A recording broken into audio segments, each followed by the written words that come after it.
Oke, masih pada materi termokimia. Kali ini kita akan membahas satu indikator yang harus kita capai di materi ini, yaitu setelah belajar materi termokimia ini, kita harus bisa menentukan delta reaksi berdasarkan eksperimen, hukum Hess, dan data energi ikatan. Nah, indikator ini kita bagi dalam 3 pembahasan, dan khusus pada kesempatan kali ini kita akan membahas cara menentukan delta reaksi berdasarkan eksperimen. Untuk hukum Hess dan data energi ikatan, kita akan bahas di video selanjutnya. Nah, oke, langsung saja. Untuk menentukan delta reaksi berdasarkan eksperimen ini, alat yang biasa digunakan itu adalah alat yang bernama kalorimeter. Nah, oke, agar lebih mudah untuk dipahami, coba kita gambarkan bagan dari kalorimeter ini. Oke, lingkaran yang berada di bagian tengah ini itu adalah sistem, yaitu tempat berlangsungnya reaksi. Kemudian area di sekitar sistem ini itu adalah air, dan yang paling luar ini itu adalah dinding dari kalorimeternya. Nah, di sini reaksi yang terjadi pada sistem ini itu akan melepaskan kalor. Kemudian kalor yang dilepaskan oleh sistem itu akan diserap oleh air dan kalorimeternya jika kalorimeternya ikut menyerap kalor. Nah, dari sini sesuai asas Black, persamaannya bisa kita tuliskan kalor yang dilepas itu sama dengan kalor yang diterima. Kalor yang dilepas atau Q reaksi ini itu adalah kalor yang dilepas oleh sistem, sama dengan kalor yang diterima itu adalah kalor yang diterima oleh air dan kalor yang diterima oleh kalorimeter. Kemudian selanjutnya Q reaksi sama dengan Q air itu sama dengan M dikali C dikali delta T ditambah Q kalorimeter itu sama dengan C atau kapasitas kalor dari kalorimeternya dikali delta T. Nah, oke, M ini itu adalah massa air atau massa larutan, C itu adalah kalor jenis air atau kalor jenis larutan, kemudian C yang satu lagi itu adalah kapasitas kalor dari kalorimeter. Kemudian delta T itu adalah perubahan suhu.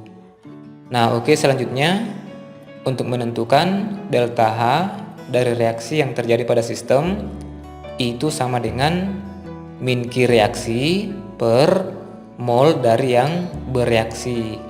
Nah, tanda min pada min Q reaksi ini itu menandakan bahwa reaksi yang terjadi yaitu reaksi eksoterm yang ditandai dengan kenaikan suhu.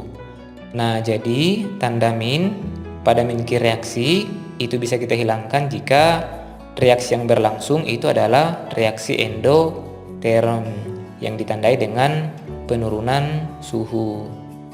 Oke, sebagai contoh jika ada soal seperti ini. Nah, oke, kita lihat di soal ini ada kata kenaikan suhu. Ini menandakan bahwa reaksi yang terjadi yaitu reaksi eksoterm.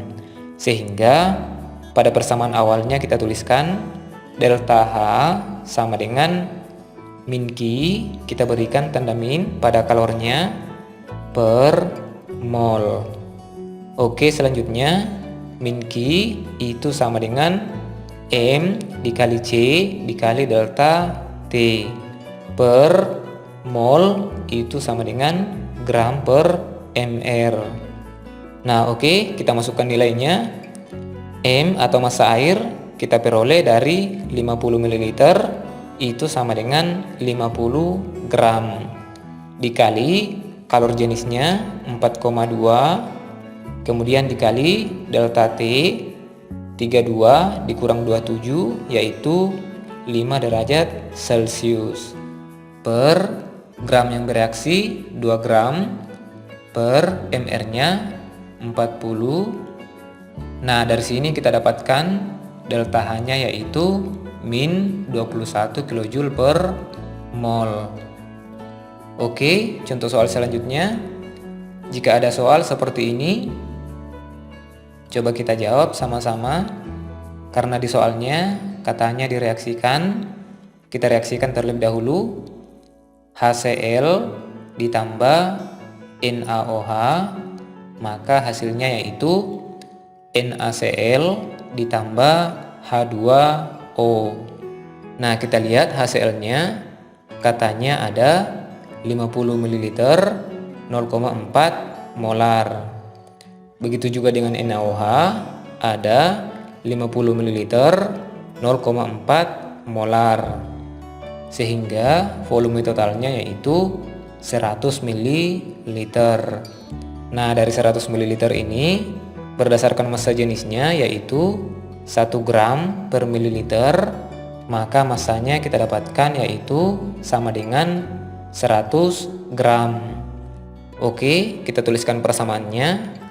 Delta H sama dengan, kita lihat karena ada kata suhu naik, maka reaksinya itu adalah reaksi eksoterm.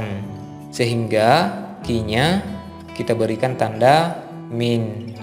Kemudian Q-nya kita jabarkan langsung yaitu M dikali C dikali delta T per mol. Oke, kita masukkan nilainya. M-nya 100 gram, C-nya 4,2, kemudian delta T-nya 28 dikurang 25 yaitu 3 derajat Celcius per molnya. Karena komposisi HCl dan NaOH itu sama, maka kita ambil salah satunya yaitu 20 mol atau 2 dikali 10 pangkat min 2 mol. Sehingga delta H-nya kita dapatkan yaitu sama dengan min 63.000 Joule per mol atau sama dengan min 63 kJ per mol. Nah, oke, sampai di sini apakah materinya sudah bisa dipahami? Jika belum, silahkan tinggalkan komentar bagian yang dirasa sulit dipahami. Dan sebagai bahan latihan, coba dikerjakan beberapa soal berikut